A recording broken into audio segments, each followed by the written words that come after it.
Well, you may or may not be able to see them, but there is a beehive in a hollow of this tree that was struck by lightning.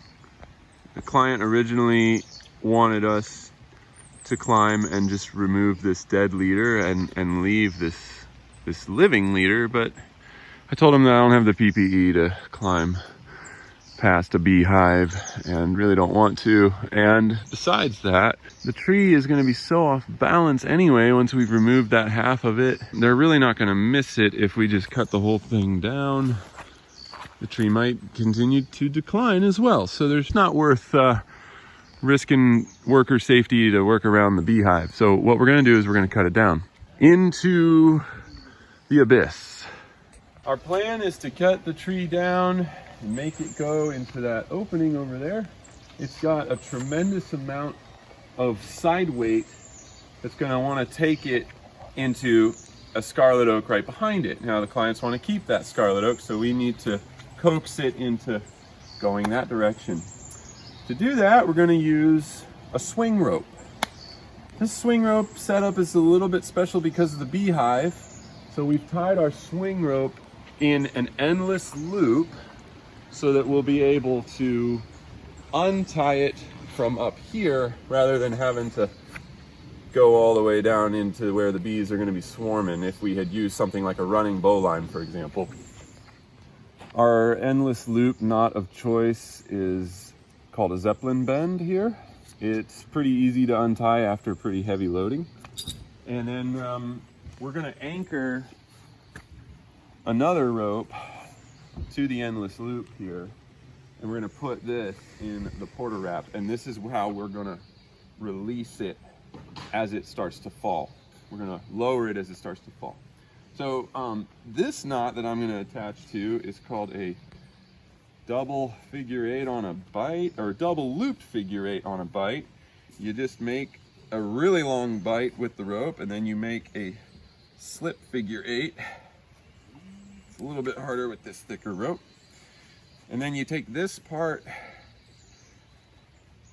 and just wiggle it over the entire thing. If you make your bite a little longer, it'll be a little easier to pull through, but then your rabbit ears will also be longer.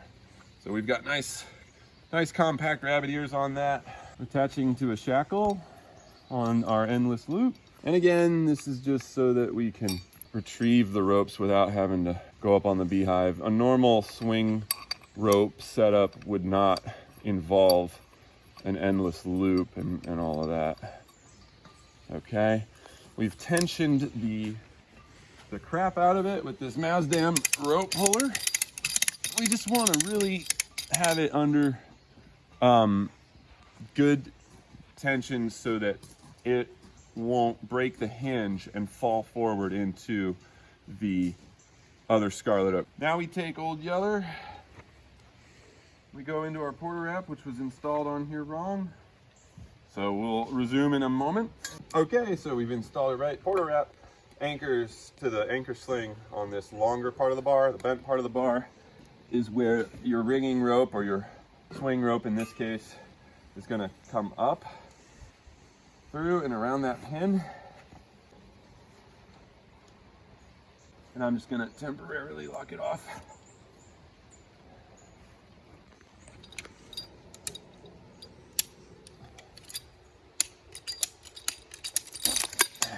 It's nice and tight.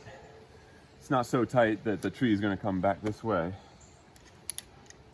but it's tight enough to hold the lean, the forward lean, and serve as some mechanical support so that it'll commit to the direction that we want. Now, really important for the ground guy operating this system to let this rope go as the tree goes, because you don't want it to swing too much.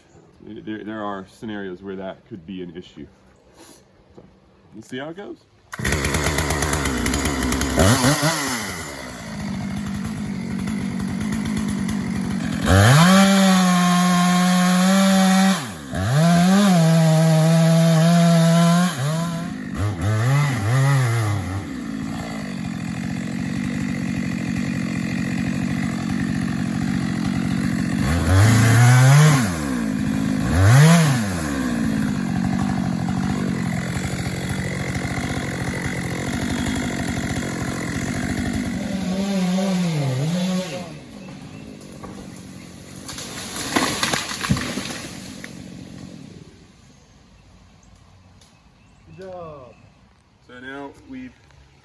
successfully felled our tree and the swing ropes did what they were supposed to do.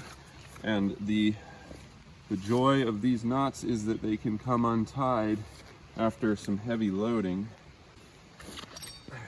First, our Zeppelin bend here. I mean, it's a little tight, but it is way easier than like what a square knot would have been. Square knot also can weaken the rope tremendously. So now we'll be able to pull one of those ends out, and then on old Yeller here,